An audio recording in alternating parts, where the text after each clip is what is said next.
আসসালামু আলাইকুম বন্ধুরা, সবাই কেমন আছেন? সবাইকে আমার এই টেকনো ইউটিউব চ্যানেলে স্বাগত। আজকে আমি ক্রয় মূল্য কিভাবে বের করতে হয় সেটা দেখাবো। ফার্স্টেই অঙ্কটি দেখি।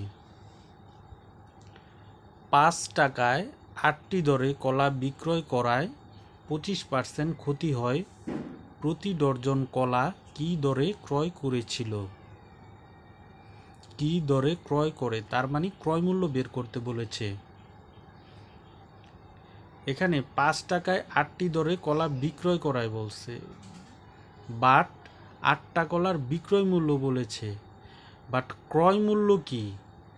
8টা কলার ক্রয় মূল্য কি সেটা আমরা জানি না।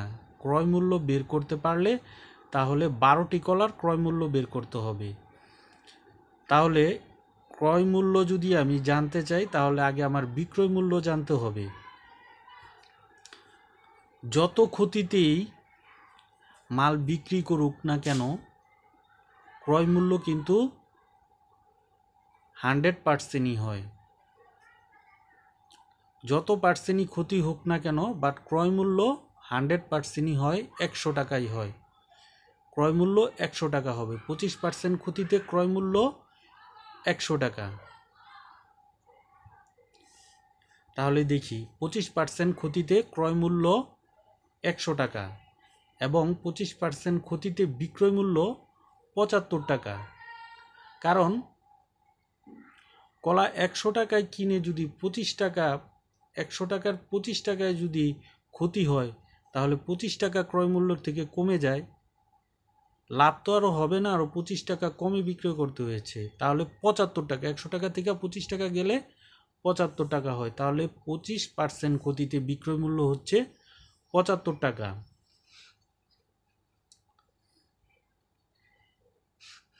এখন আমরা বিক্রয় মূল্য যেহেতু বের করতে পেরেছি, এখন আমরা ক্রয় মূল্য বের করব।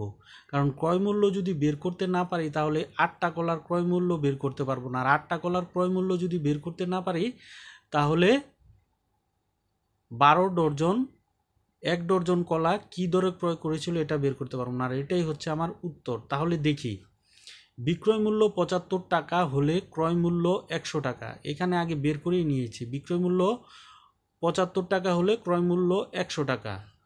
তাহলে বিক্রয় মূল্য যদি 1 টাকা হয় তাহলে ক্রয় মূল্য হবে 100 টাকা। বিক্রয় মূল্য যদি 1 টাকা হয় তাহলে ক্রয় মূল্য হবে 100 ভাগ 75 টাকা। এই 75 নিচে নেমে যাবে, ক্রয় মূল্য আরও নিচে নেমে যাবে। যেহেতু এটা ঐকিক নিয়ম তাই 75 টাকা এটা নিচে নেমে যাবে। বিক্রয় মূল্য 5 টাকা হলে ক্রয় মূল্য আরও বেশি, 1-এর অধিক, তাই গুণ হয়েছে উপরে, লবের সাথে 5 গুণন হয়েছে, 100 গুণন 5 ভাগ 75 টাকা। অতএব কাটাকাটি করলে 20/3 টাকা হয়। কিভাবে হয়েছে দেখি।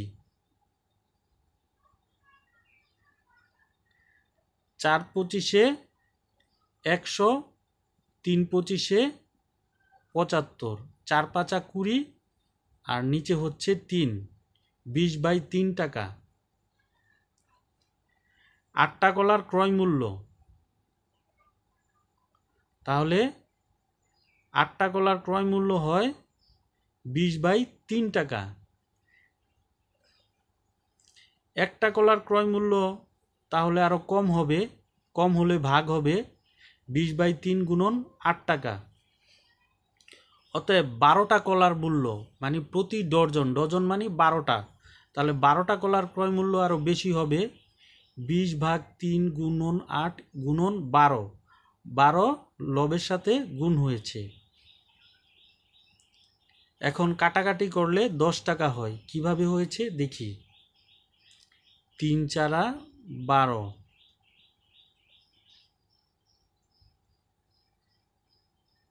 4 দুগুণে 8, 4 5 20,